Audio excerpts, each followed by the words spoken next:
ہادیہ ای magazine کے زمرہ بہنیں پوچھتی ہیں میں آپ کا استقبال ہے۔ سوال کا جواب مولانا رضی الاسلام ندوی، سیکریٹری جماعت اسلامی ہند دیں گے۔ السلام علیکم ورحمۃ اللہ وبرکاتہ۔ ایک حدیث اس مضمون کی ملتی ہے، اگر حوا نہ ہوتی تو کوئی عورت کبھی اپنے شوہر کے ساتھ خیانت نہ کرتی۔ اس سے معلوم ہوتا ہے کہ نوع انسانی کی ماں حضرت حوا نے اپنے شوہر حضرت آدم علیہ السلام کے ساتھ خیانت کی۔ یہ کیسے خیانت تھی، اس کی صراحت حدیث میں نہیں ہے۔ حضرت آدم اور حضرت حوا کو جب جنت میں بسایا گیا تو وہاں شیطان نے انہیں بہکایا، چنانچہ انہوں نے اس درخت کا پھل کھا لیا جس سے انہیں منع کیا گیا تھا۔ بائبل میں تو حوا کو قصوروار ٹھہرایا گیا ہے کہ شیطان نے پہلے انہیں اپنے دام فریب میں گرفتار کیا، پھر ان کے کہنے سے آدم نے ممنوع درخت کا پھل کھا لیا۔ لیکن قرآن اس سلسلے میں دونوں کو برابر کا قصوروار ٹھہراتا ہے۔ براہ کرم رہنمائی فرمائیں، کیا یہ حدیث صحیح ہے؟ اگر ہاں تو اس میں مذکورہ خیانت کا کیا مطلب ہے؟ بسم اللہ الرحمن الرحیم۔ سوال میں جس حدیث کا ٹکڑا نقل کیا گیا ہے اس کا مکمل متن یہ ہے: لولا بنو اسرائیل لم یخبث الطعام ولم یخنز اللحم ولولا حوا لم تخن انثی زوجہا الدہر۔ اس کا ترجمہ یہ ہے، اگر بنی اسرائیل نہ ہوتے تو کھانا کبھی خراب نہ ہوتا اور گوشت کبھی نہ سڑتا، اور اگر حوا نہ ہوتی تو کوئی عورت کبھی اپنے شوہر کے ساتھ خیانت نہ کرتی۔ یہ حدیث صحیح بخاری، صحیح مسلم، مسند احمد، صحیح ابن حبان، مستدرک حاکم، شرح السنہ بغوی، صحیفہ حمام ابن منبہ اور دیگر کتب حدیث میں آئی ہے۔ اس سے معلوم ہوتا ہے کہ سند کے اعتبار سے یہ صحیح ہے۔ اس حدیث میں جو باتیں کہی گئی ہیں ان کا ظاہری مفہوم مراد نہیں۔ پہلا جملہ یہ ہے، اگر بنی اسرائیل نہ ہوتے تو کھانا کبھی خراب نہ ہوتا اور گوشت کبھی نہ سڑتا۔ اس کا مطلب یہ نہیں کہ بنی اسرائیل سے پہلے کھانا خراب نہیں ہوتا تھا اور گوشت نہیں سڑتا تھا، چاہے جتنے دنوں تک رکھا رہے۔ بنی اسرائیل کے حرص و بخل اور بری خصلتوں کی وجہ سے کھانا خراب ہونے لگا اور گوشت سڑنے لگا۔ اللہ تعالیٰ نے کائنات کا نظام طبیعیاتی قوانین پر استوار کیا ہے۔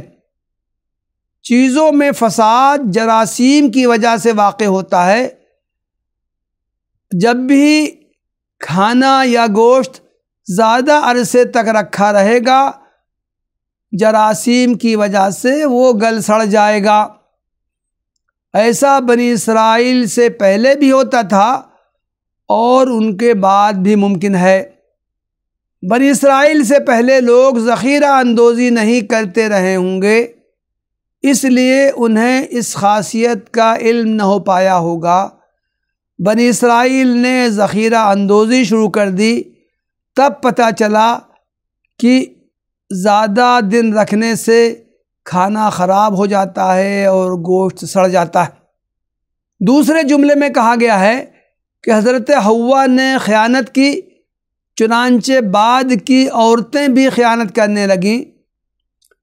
خیانت سے مراد بدکاری نہیں ہے، بلکہ اپنی ذمہ داری نہ ادا کرنا ہے۔ ہر عورت کی ذمہ داری ہے کہ اس کا شوہر اگر کوئی غلط کام کرنے لگے تو اسے اس سے باز رکھنے کی کوشش کرے اور اسے صحیح اور جائز کام کی ترغیب دے۔ اس ذمہ داری کو حضرت حوا نے پورا کیا، نہ عموماً عورتیں اسے انجام دیتی ہیں۔ شیطان کے بہکاوے میں آ کر جب حضرت آدم نے ممنوع درخت کا پھل کھا لینے کا ارادہ کیا تو حضرت حوا کی ذمہ داری تھی کہ انہیں اس سے روکنے کی کوشش کرتی اور انہیں یاد دلاتی کہ اللہ تعالیٰ نے ایسا کرنے سے منع کیا ہے۔ اس کے بجائے انہوں نے حضرت آدم کے ساتھ خود بھی وہ پھل کھا لیا۔ اسی طرح عام عورتوں کا رویہ اپنے شوہروں کے معاملے میں یہی ہوتا ہے۔ شوہر اگر کسی غلط کام کا ارتکاب کر رہا ہو یا حرام کمائی گھر میں لا رہا ہو تو بیوی اسے روکنے کی کوشش نہیں کرتی، وہ نظر انداز کر دیتی ہے اور خاموشی اختیار کر لیتی ہے۔ شارحین حدیث نے اس حدیث کی یہی تشریح و توضیح کی ہے۔ ابن حبیرہ رحمہ اللہ نے لکھا ہے کہ حوا کی اپنے شوہر سے خیانت یہ تھی کہ جب انہوں نے دیکھا کہ آدم نے ممنوع درخت کا پھل کھانے کا تہیہ کر لیا ہے تو ان کو اس سے روکنے کی کوشش نہیں کی۔ اسی کو حدیث میں خیانت سے تعبیر کیا گیا ہے۔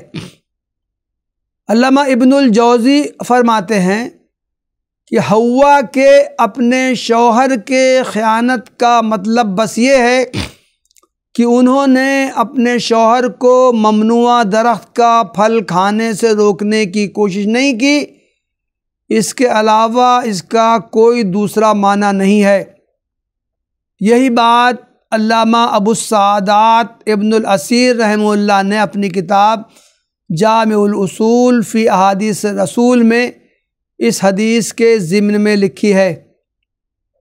اس حدیث سے معلوم ہوتا ہے کہ ہر عورت کی ذمہ داری ہے کہ وہ اپنے شوہر کو دین پر چلانے کی کوشش کرے۔ شوہر جو چاہے کرے، اس پر خاموشی اختیار کرنا عورت کو زیب نہیں دیتا، بلکہ خیر خواہی کا تقاضا ہے کہ اس کی غلط روی پر ادب و احترام کو ملحوظ رکھتے ہوئے اسے متنبہ کرے اور اللہ کی ناراضی کے کاموں سے بچانے کی کوشش کرے۔ آمین۔ وآخر دعوانا ان الحمد للہ رب العالمین۔